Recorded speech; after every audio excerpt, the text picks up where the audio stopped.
देखिए, मैंने सेट लगभग 3 सेट पे ज़्यादा ध्यान दिया।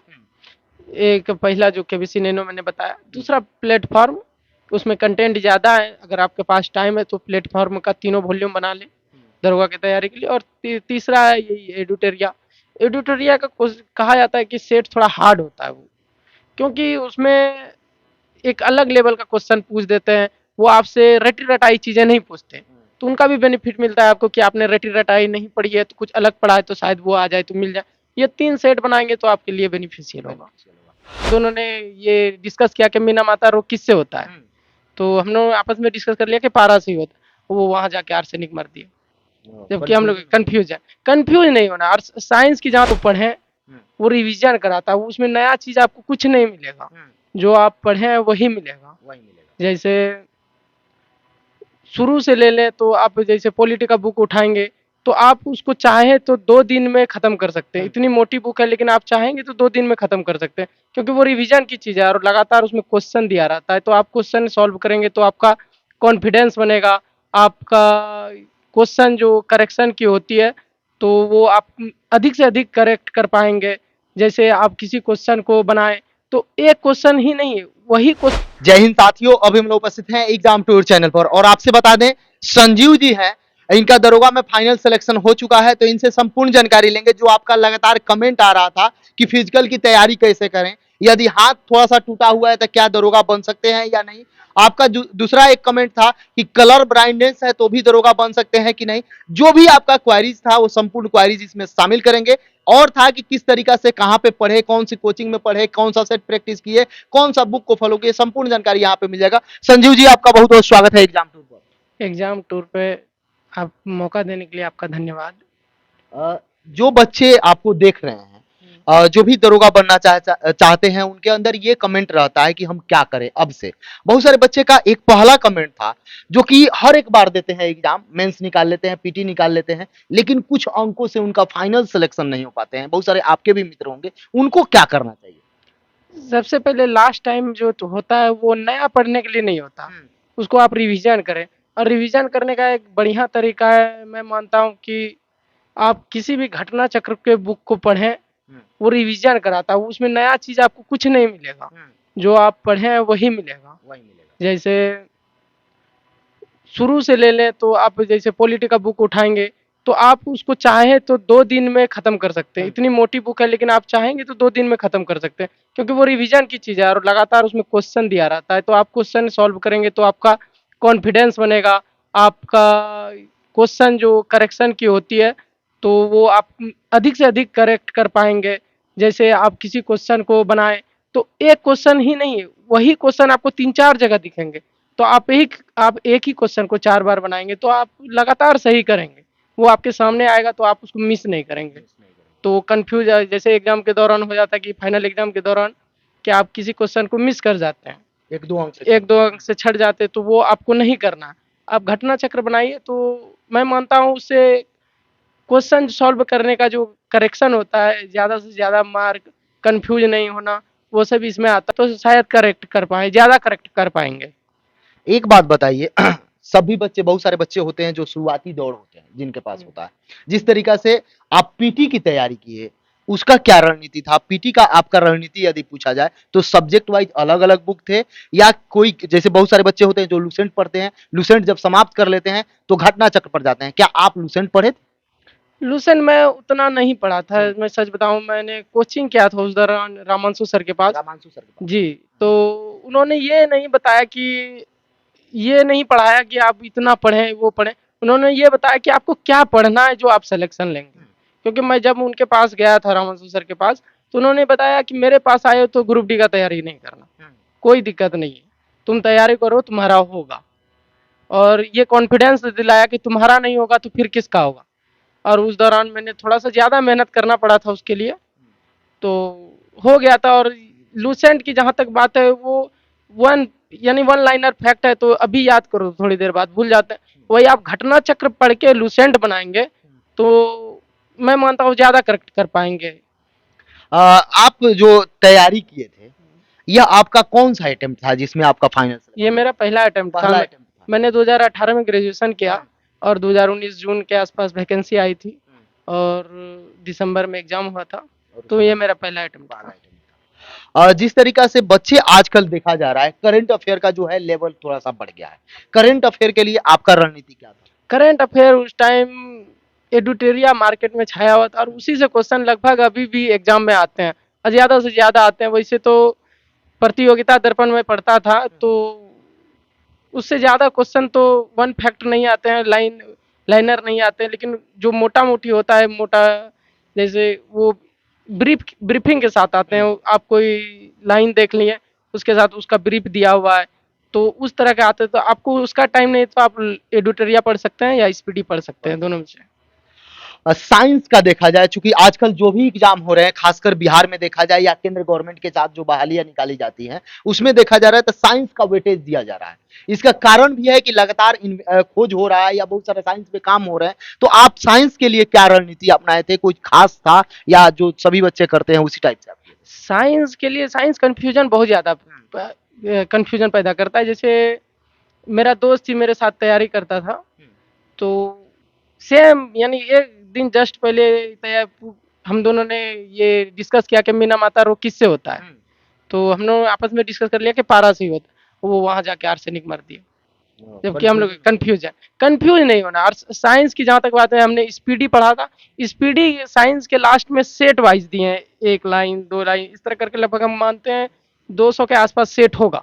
तो वो सेट अगर आप 40 सेट लगभग पढ़ लेंगे तो फिर उसके बाद क्वेश्चन रिपीट होने लगते हैं। तो आप इधर पढ़ लिए फिर उधर आएगा, तो आपके दिमाग में छपते जाएगा कि आप क्या पढ़े हैं, तो आप वहाँ सही कर पाएंगे। और दूसरी बात है कि साइंस वही करंट अफेयर से रिलेटेड होता है, तो आप जितनी बार करंट अफेयर को अच्छे से साइंस वाला पोर्शन देखेंगे तो आपका उतना होता जाएगा। आप अभी बोले कि जिस प्रकार से सेट प्रैक्टिस आप किए साइंस वाला, एसपीडी का किए पीछे वाला, तो जो बच्चे तैयारी कर रहे हैं वो सोचते हैं कि अभी एग्जाम नहीं है, आज ही से हम तैयारी शुरू करिए, क्या उनको सेट प्रैक्टिस यदि कोर्स पूरा हो गया है तो शुरू से करना चाहिए जब दरोगा की तैयारी शुरू कर दिया है, या किस टाइम करना चाहिए? आप कब किए थे? ये मेरा साइंस बैकग्राउंड रहा था, मैं फिजिक्स ऑनर्स किया हूँ, तो मुझे साइंस में उतनी प्रॉब्लम नहीं होती। मैं शुरू से तो मुझे समझ में आती थी कि मैंने क्या पढ़ा साइंस में। तो बहुत सारे लड़के हैं जिसको साइंस समझ में नहीं आती या थोड़ी बहुत दिक्कत हो जाती है, तो आप साइंस को लेकर मैं कहूँगा अगर कहीं पर टीचर मिले तो अगर समझ में नहीं आते तो आप 1 महीने 2 महीने का कोर्स कर सकते हैं। बाकी क्रैश कोर्स आप हाँ कर सकते हैं, नहीं तो यूट्यूब पे है आपके सपोर्ट के लिए बहुत सारे टीचर हैं जो चलाते हैं। आप उसमें से एक टीचर को फॉलो कीजिए, सब टीचर को फॉलो कीजिएगा तो नहीं होगा आपका। आप किनको किए थे? जी बताया ना मैंने कि मेरा फिजिक्स ऑनर्स था और रामांशु सर था। आप सेट प्रैक्टिस दरोगा का एक पूरा संपूर्ण सेट प्रैक्टिस कब से शुरू कर दिए थे लगाना? देखिए मैंने सेट लगभग 3 सेट पे ज़्यादा ध्यान दिया।